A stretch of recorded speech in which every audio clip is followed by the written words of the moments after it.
শুভ সকাল বন্ধুরা, অরণ্য সুন্দরী চ্যানেলে আবার একটা নতুন ভিডিও নিয়ে চলে এসেছি। আশা করছি ভিডিওটা তোমাদের খুব ভালো লাগবে।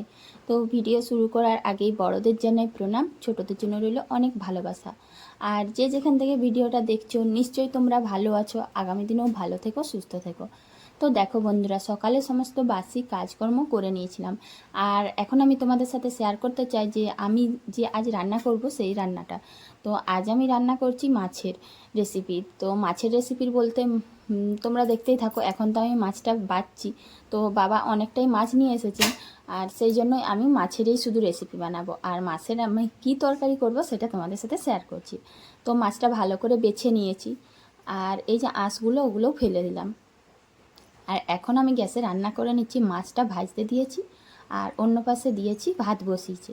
তো অন্য পাশে আরেকটা তরকারি করেছিলাম, তো সেটা আমরা মানে মুড়ির সাথে খেয়ে নিয়েছি। আর এখন ভাত রান্নার জন্য ভাত হচ্ছে, আর এদিকে মাছ ভাজা। আর বন্ধুরা দেখো, এই মাছগুলো না আগে ভেজে নিয়েছি।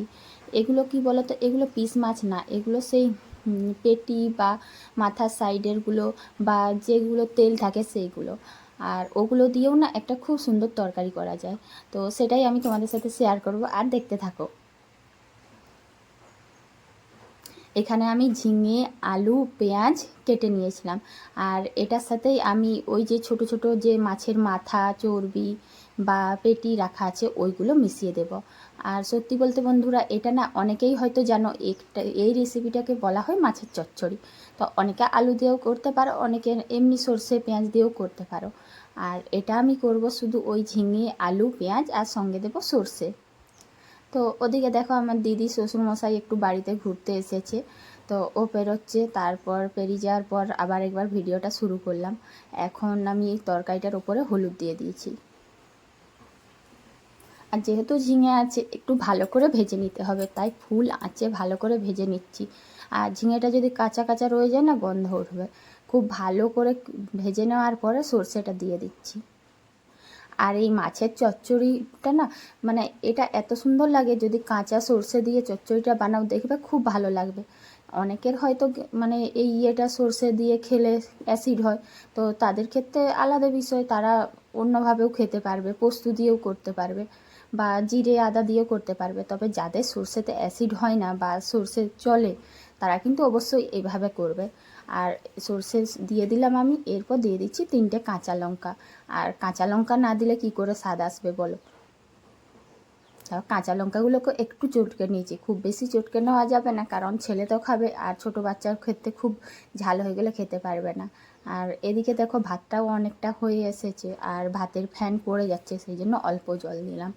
গ্যাসে ভাত করলে এটাই একটা অসুবিধে, যে খুব বেশি যদি জল থাকে বারবার পড়তে থাকবে। আর আমি তো খুব অল্প জল দিই, তার মধ্যেও দেখি ফ্যানটা পড়ে যাচ্ছে, সেই জন্য খুব অল্প অল্প বারে বারে জল দিই। দেখো বন্ধুরা, তোমাদের সাথে গল্প করতে করতে না আমার মাছের চচ্চড়িটা বানানো হয়ে গেল। মাছের চচ্চড়িটা যখনই শুকনো শুকনো হয়ে যাবে, তখন কড়া থেকে নামিয়ে নিতে হবে। তবে কিন্তু এখানেই শেষ নয়, এই মাছের চচ্চড়িটার কিন্তু আরেকটা নতুন প্রসেসিং আছে, আর এটা কিন্তু সবাই জানো না। এই যে একটু তেল আছে না, যে কোনো সর্ষের তেল, এটা আমার মাছ ভাজার তেল ছিল, একটু ওটার ওপরে দিয়ে দিচ্ছি।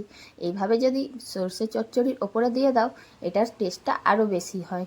তারপরে কি দেখলাম বলো তো, ভাতটা না হয়ে গেছে, বেশ অনেকটাই সিদ্ধ হয়ে গেছে, তাই ফটফট করে আমি আলুগুলো তুলে নিচ্ছি। আর হাঁড়িটা তো বেশ ছোট, তার মধ্যে এতজনের ভাত, আলু, সেই জন্য আলুগুলো খুঁজে পেতে সময় লাগলো। এখন আমি আলুর খোসাগুলো ছাড়িয়ে নিচ্ছি। সঙ্গে সঙ্গে খোসাগুলো ছাড়িয়ে নিলে খুব ভালো হয়। আর জলে ভিজিয়ে রাখলে তখন কীরকম একটা সে ভেদকে ভেদকে যায়, খারাপ লাগে। তো যাই হোক, এখন আমি কড়াই তেল দিয়ে এই আলুগুলো ভালো করে পিস পিস করে কেটে নিলাম। হ্যাঁ, তোমরা ভাবছিলে যে আমি আলু সেদ্ধর কথা বলছি, না বন্ধুরা, আমি এখন করব মাছের ঝোল। আর সেই মাছের ঝোলটা যদি আলু সেদ্ধ দিয়ে করো, সেটার টেস্টটা কিন্তু আরও ভালো লাগবে, অবশ্যই কিন্তু বানিয়ে দেখবে। আর আমি আলুটা সেদ্ধ করে না তেলে খুব ভালো করে লাল লাল করে ভেজে নিয়েছি। যদি হালকাভাবে ভাজো তখন কিন্তু ঝোলের সময় ঘাঁটা হয়ে যাবে, আর খুব ভালোভাবে কড়াভাবে যদি ভেজে নাও, দেখবে আলুটা সেই মাংসের ঝোলে যেই রকম আলু দেওয়া হয় মটনের মধ্যে, ঠিক সেই রকম টেস্ট আসে। বা আলুটা নামিয়ে নিয়ে মশলা দিয়ে দিলাম, পেঁয়াজ, আদা, রসুন বাটা, সবাই এইগুলো দিয়েই বানাও, আমিও এইগুলো দিয়েই বানাচ্ছি। তার সঙ্গে অল্প একটু হলুদ আর অল্প একটু লঙ্কা গুঁড়ো দিয়েছি। আর ঝোলের মধ্যে কি বলো তো বন্ধুরা, একটু যদি না লঙ্কা গুঁড়ো দেওয়া হয় না, কালারটা আসে না। হ্যাঁ, অন্য কিছু দিয়েও মানে কাঁচা লঙ্কা দিয়েও কালার আসে ঠিকই, তবে একটু অল্প লঙ্কা গুঁড়ো দিলে ভালো হয়। আমিও কিন্তু অনেক সময় লঙ্কা গুঁড়ো না দিয়েই রান্না করি। তো যাই হোক, মশলাটা অনেকক্ষণ ধরে কষে নিলাম, প্রায় 10 মিনিট ধরে মশলাটা কষার পর এখন আমি জল ঢেলে দিয়েছি। এখন দেখছি ভাতটাও হয়ে গেছে, তো ভাতটাও নামিয়ে নিয়ে ফ্যানটা গেলে দেব। আর ঝোলটাও এদিকে ফুটে গেল। এখন মাছের পিসগুলো ঝোলের মধ্যে দিয়ে একটু 1 মিনিট ফুটিয়ে বন্ধ করে দেব।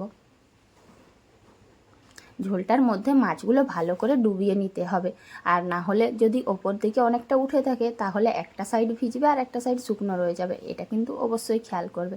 তারপরে ঝোলটা ফুটে যেতে আমি নামিয়ে নিয়েছি। দেখো বন্ধুরা, আমার কিন্তু মাছের ঝোল রেডি।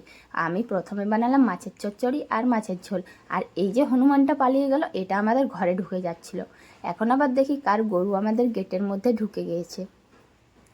তো বন্ধুরা, আমার রেডি হয়ে গেছে। দেখো, মাছের চচ্চড়িও তৈরি হয়ে গেছে আর এদিকে মাছের ঝোলও রেডি হয়ে গেছে।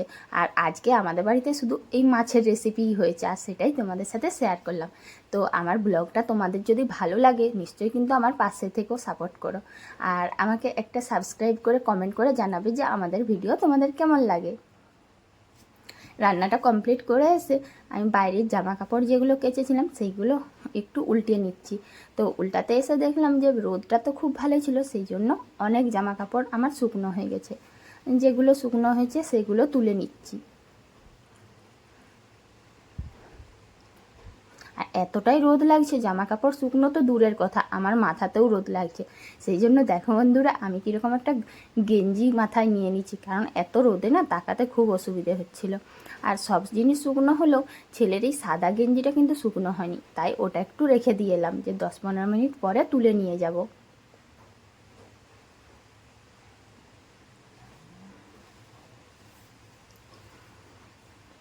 যে বস্তাটা রোদে মিলে দিয়ে গেছিলাম এসে দেখছি শুকনো হয়ে গেছে, তাই ওটাও তুলে দিলাম। বর্ষাকালের দিনে এই সব বস্তাগুলো না আমাদের গ্রামে না খুবই কাজে লাগে, কেন বলো না, এখানে সেখানে বৃষ্টির জল যখন পড়ে এগুলো দিতে খুব প্রয়োজন হয়, কারণ জলগুলো শুকনো হবে না না হলে। আর এখন ছেলেকে খাওয়াতে বসে গেছি, তো স্নান করে ছেলেকে এখন খাওয়াতে বসেছি। আর ছেলের খুব ইচ্ছে হচ্ছিল যে মাছ খাবো না ডিম খাবো, তো সেই নিয়েই একটু কথা কাটাকাটি হচ্ছিল তার বাবার সাথে, আর সেই জন্যই একটু মানে এদিক ওদিক তাকাচ্ছিলাম। দেখো বন্ধুরা, আর একটু মনটা শুকনো করে ভাতটা মাখিয়ে দিচ্ছি।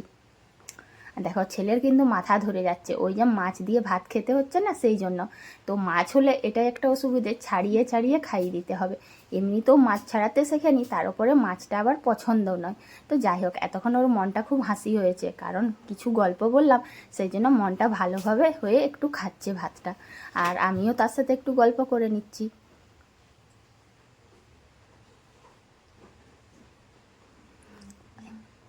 প্রথমটাতে একটু অসুবিধা হলেও তারপরে বেশ মন দিয়ে নিজের হাতেই খাচ্ছে, আমি শুধু মাছটাই ছাড়িয়ে দিচ্ছি। প্রথমে ডিম খাওয়ার ইচ্ছে থাকলেও এখন অনেকটা বুঝিয়ে বলতে মাছের ঝোল দিয়ে ভাতটা খেয়ে নিচ্ছে। তবে হ্যাঁ, মাছের চচ্চড়ি কিন্তু কোনোভাবেই ও খায় না, আর যেহেতু ভিডিও হচ্ছে সেই জন্য মনোযোগ সহকারে খেয়ে নিচ্ছে, কিছু বলতেও পারছে না। তো যাই হোক বন্ধুরা, আমার ভিডিও তোমাদের কেমন লাগে অবশ্যই কমেন্ট করে জানাবে, আর মাছের ঝোল মাছের চচ্চড়ির রেসিপিটা কিন্তু অবশ্যই বাড়িতে একবার বানাবে, আর কেমন হয়েছে খেতে জানাবে। তো আজকের মতো এখানেই শেষ।